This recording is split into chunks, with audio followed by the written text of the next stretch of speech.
girlfriend and I recently moved into our new house. It's honestly the home we've been dreaming of, the perfect fit for us. We have a cat named Bella whom we rescued together, so everything felt perfect when we first moved in. The only downside at first was the house to our right. It looked abandoned, as the owner had started renovating it but never finished. The layout of the houses is such that on our right there's a space for the entrance to our back garden, and next to that is the abandoned house's entrance to its back garden. There's no fence separating the two, as the owner removed it to install a new one but never completed the job, leaving both back gardens with open access. Behind the abandoned house is another property separated by a fence. From what we could see, several young men lived there. Occasionally, when we returned home, we'd see them cutting through the neighbor's back garden to reach the front of the street. We didn't think much of it at first. Maybe they knew the owner and had permission. Fast forward to our first night in the new house. We were sitting in the back garden enjoying the space and looked up at the houses behind us, just out of curiosity. That's when we noticed a man staring blankly at us from a window. He wasn't hiding it, he made it very obvious. There was no expression on his face, and the room was dark, which made the whole thing even more unsettling. We assumed he was just curious about his new neighbors, but after half an hour of that blank stare, we decided to go inside. The next few days were normal. I went to work, and my fiancée continued unpacking.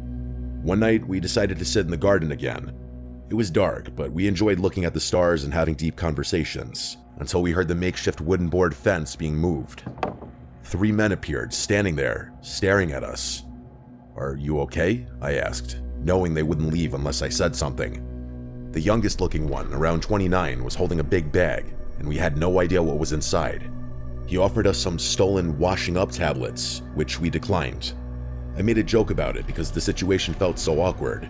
He smiled and said okay, and then they left. What struck me was how they just let themselves into our garden without saying anything, like as if they had every right to be there. We went back inside, thinking it was a one-off, but it all started getting worse from there. They began helping themselves into our garden more often and acting in ways that were clearly meant to intimidate us. They would get into the next door house by lifting up the fence that separated the back gardens and walking through. I forgot to mention, my girlfriend and I are both 20 years old, so of course the idea that they might be trying to intimidate us as 2 young women was the first thing that crossed our minds. One day, while I was cleaning the front room, 2 police officers came around the side of our house and entered the abandoned garden. They lifted up the fence and looked around for a few minutes before leaving without saying anything. I thought it was strange, but continued with my day, assuming maybe the people next door were trouble. A few days later, the police knocked on our door. They explained that the house behind us was now vacant. The men had been kicked out for antisocial behavior, apparently not just towards us, but with other neighbors too. Honestly, we were relieved. Even though they hadn't physically done anything yet, it meant they wouldn't get the chance to escalate things. We continued settling into the house, but one day, while I was in the bath, I heard a loud bang outside. I quickly got dressed and ran to find my girlfriend. I found her recording something from our spare bedroom window, which faces the garden of the now empty house.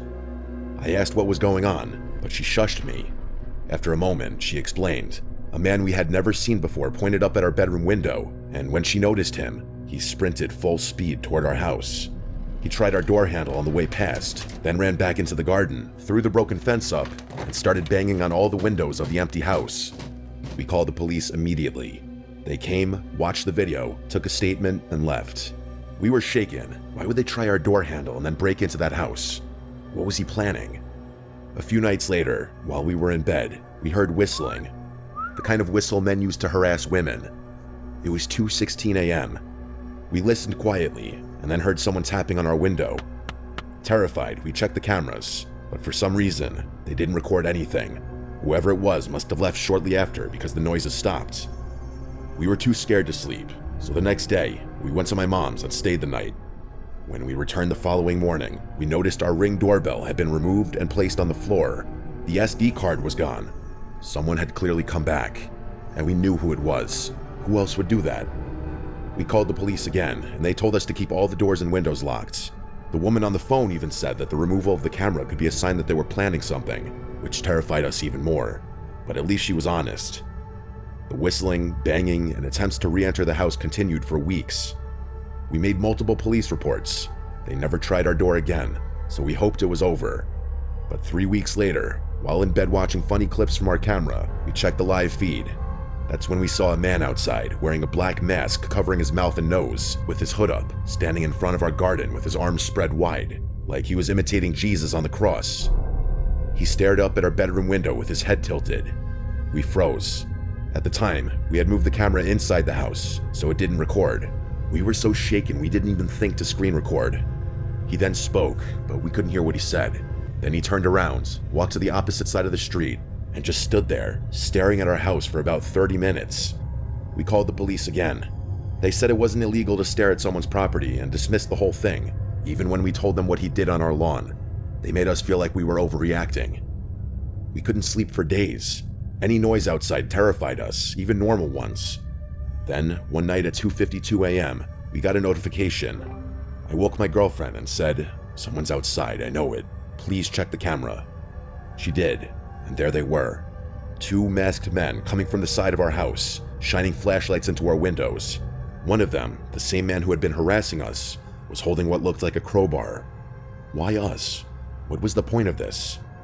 For days on end, he would stand across the street, pointing, waving, or shouting things up at our window. Every time we looked, he would stare blankly at us. It was clearly meant to scare us, and it worked. We kept contacting the police, but they've done very little. The harassment continues. We've got cameras now, and we record everything, but we feel powerless. Just earlier today, he stood outside again, staring up at us. We got it on video, and we're absolutely terrified, but we'll update if anything else happens.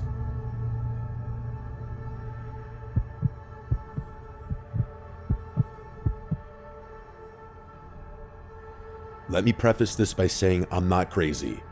I know how this is going to sound, paranoid, unhinged, delusional, but I swear everything I'm about to tell you actually happened.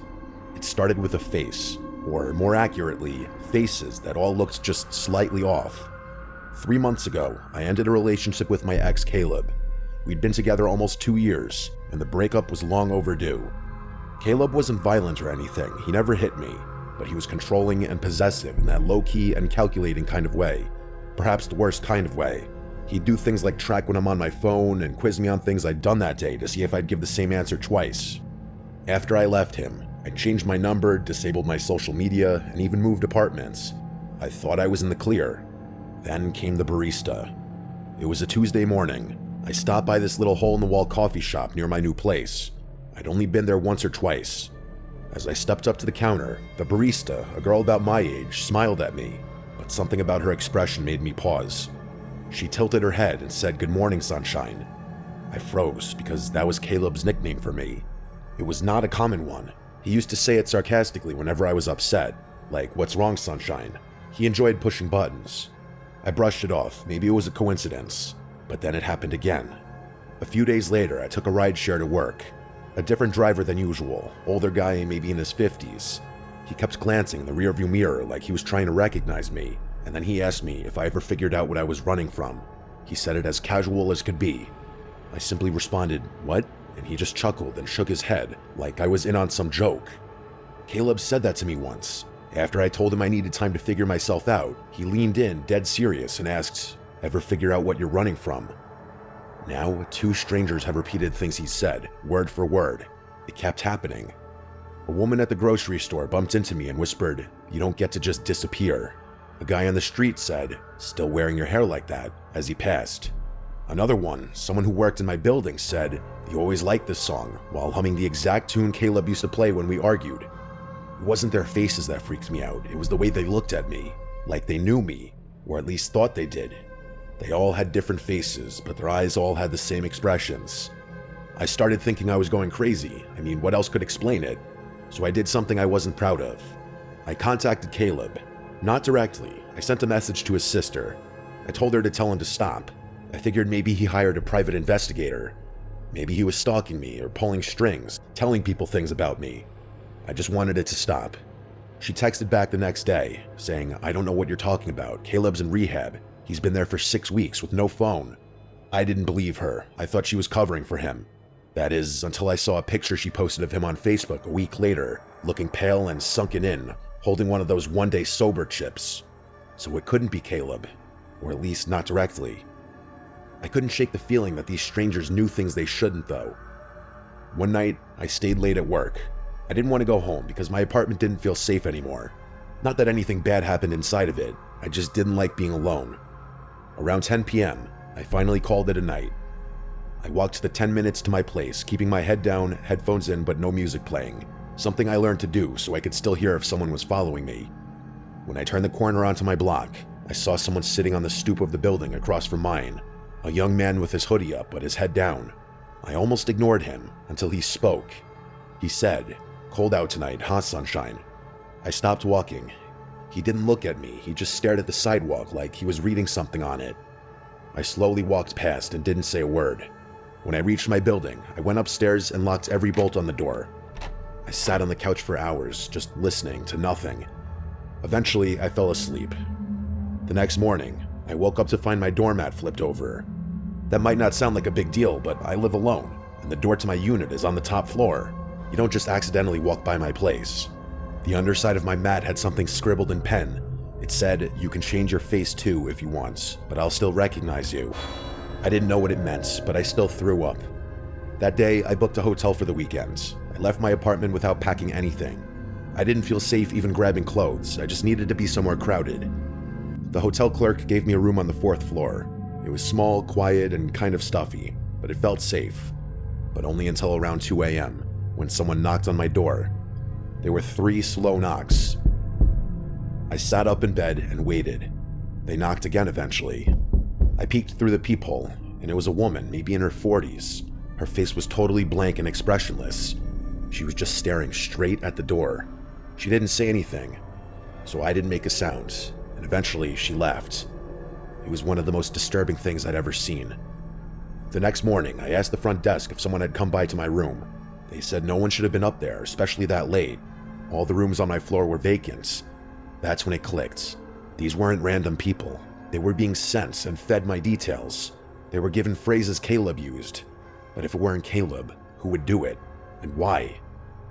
I thought about Caleb in rehab, about his obsession with control and making sure I was never fully gone.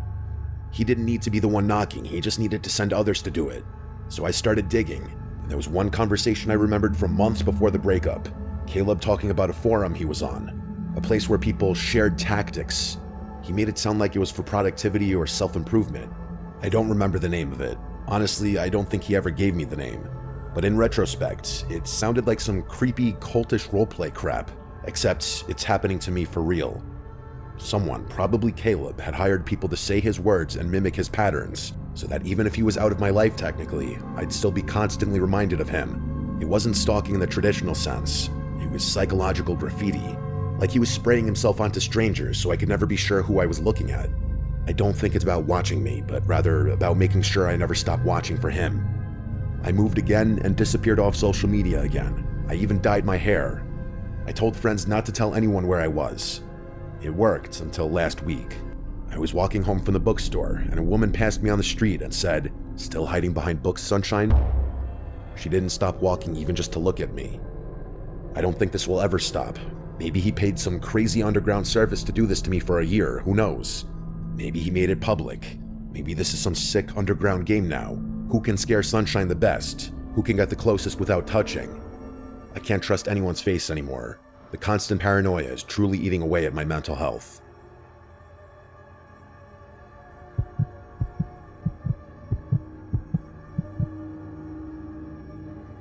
My family is a group of homebodies that don't travel, so everyone was surprised when my aunt proposed a trip to one of Michigan's Great Lakes. We agreed, wanting to create new memories together.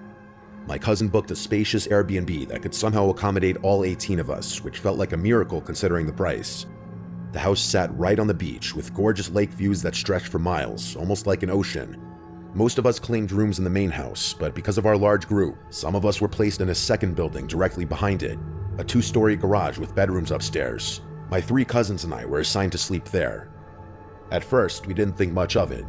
We spent most of the first day enjoying the hot tub, relaxing on the beach, and soaking in the scenery. It wasn't until night that we entered the garage for real. The space was outdated and neglected, with carpeted bathrooms that smelled like mold, stained bed linens, and a poorly secured latch on the door. Clearly, the cleaners focused on the main home and ignored the garage. My cousins were grossed out and refused to sleep on the beds unless we washed the sheets, so I suggested we do laundry. The machines were small, so we could only do one set of bed sheets at a time, and it was obvious we'd be up late. We passed time upstairs, waiting for the first load. My cousin Maria complained about how we got stuck with the worst place, and as she spoke, I started to feel uneasy, like something bad was coming. I've had this feeling before, a rare kind of intuition that usually ends in a nightmare or something worse. I told my cousins to stay alert, and they listened, especially since we'd all experienced a break-in before when we lived in Detroit. Around midnight, the bell rang from the first floor, signaling the wash was done. I went downstairs alone, swapped the load into the dryer, and brought up the clean-smelling sheets. When my cousins saw how clean they were, they wanted their bedding washed too, so I kept going up and down between cycles doing everyone's sheets. At around 2:37 a.m., we were finally done. We made the beds and were too tired to stay up any longer. My cousin Nikki insisted we leave the light on, and while they all fell asleep quickly, I stayed up doing some schoolwork on my phone. I'm a light sleeper, something that stuck with me since the break-in, and I remained hyper-aware of my surroundings even while half asleep. Then, around 3 a.m., a loud bang hit the garage door, like someone had thrown their body against it. I sat up, startled, but my cousins didn't move. I tried telling myself it was just wind, though the noise was too heavy for that. Still, I stayed quiet and tried to sleep. But then it happened again, same deafening crash, this time shaking the garage door. The building trembled from the impact. I was fully awake now, watching the lamp-lit room as my cousins continued to sleep. No animal or gust of wind could cause that. 20 minutes later, the third boom hit. The garage shook again, and finally, two of my cousins bolted upright. I asked if they heard that, already knowing the answer. Nikki asked what that was, and I said I don't know, but this is the third time I'm hearing it. We all agreed no wind could cause that sound. Nikki suggested texting her mom, my aunt, so we did. It was 4:11 a.m. when she responded, realizing something serious must be going on. She woke my uncle, who ran outside to check the property. We stayed upstairs, too afraid to move, until we heard knocking. It was my uncle at the door, and when we opened it, we saw him standing there with my dad and a few of our older male cousins. That's when I knew it was serious. There was no wind, no one playing around. My uncle told us to grab our things that were going to the main house. Then he said there was someone on the property, and that's what made my heart sink. I threw everything into my suitcase, and we all rushed out of the garage. Once inside the main house, most of the family woke up from the noise and commotion. We sat in the living room, trying to piece it all together. I told them about the first two loud crashes, and my cousins confirmed the third. My aunt explained that when my uncle went out to investigate, she followed him. He shouted "hey" at someone standing behind the garage. The door to the main house slammed behind her right then, and there was no wind to explain it. She feared someone might have slipped into the house, so she ran to wake my dad and cousins. After searching, no one else was found inside. Then my uncle described what he saw. A man stood behind the garage, not hiding or moving, but staring like he wanted to be seen. When my uncle called out, the man didn't flinch. He simply walked away and vanished, not into the darkness, but into thin air. The leaves on the ground didn't crunch, and there were no footsteps left behind. My uncle's not someone who makes up stories either. He's a serious, logical man, which made everything scarier. My brothers added that they found two jester cards, one in the main house and one in the garage. The one in the garage was twisted and demonic looking. One cousin pointed out that jesters symbolize mockery, and the loud sounds happened around 3 a.m., the so-called devil's hour. It was as if we were being taunted. My uncle had even checked for footprints, but saw only his and my cousin's, not the man's. Another cousin drove down the road during the incident to try and spot someone fleeing, but found no one. That day, no one returned to the garage. We squeezed into the main house, on floors, couches, anywhere there was room. My mom gave up her bed so we could sleep more comfortably. On the second night, she slept on a couch by the large windows and woke around 4 a.m. to footsteps on the porch. She didn't dare open her eyes. She was afraid of seeing someone looking in. Then she heard someone trying the basement door. It had a weak lock, and my brothers and male cousins were sleeping down there. The door rattled as someone tried to break in. My mom rushed to the basement, but by the time she reached the beachside entrance, no one was there, and all the boys were still fast asleep. That was our last night. Though we planned to stay until Tuesday, we left Monday instead. On the way home, we couldn't stop talking about what had happened. When my mom found out I had been going downstairs alone during laundry, she theorized that someone might have been watching me and thought I was alone in the garage. The time between my last trip downstairs and us going to sleep lined up way too well with the banging sounds. Theories started to form. Some of us thought it was a neighbor trying to scare us off. Others believed there was something paranormal, especially because of the jester cards. My aunt pointed out that a normal person would have run when my uncle spotted them, but this man didn't run. He just watched and disappeared. We contacted the Airbnb host, who claimed she'd review the footage from the camera above the garage door, but we never heard back.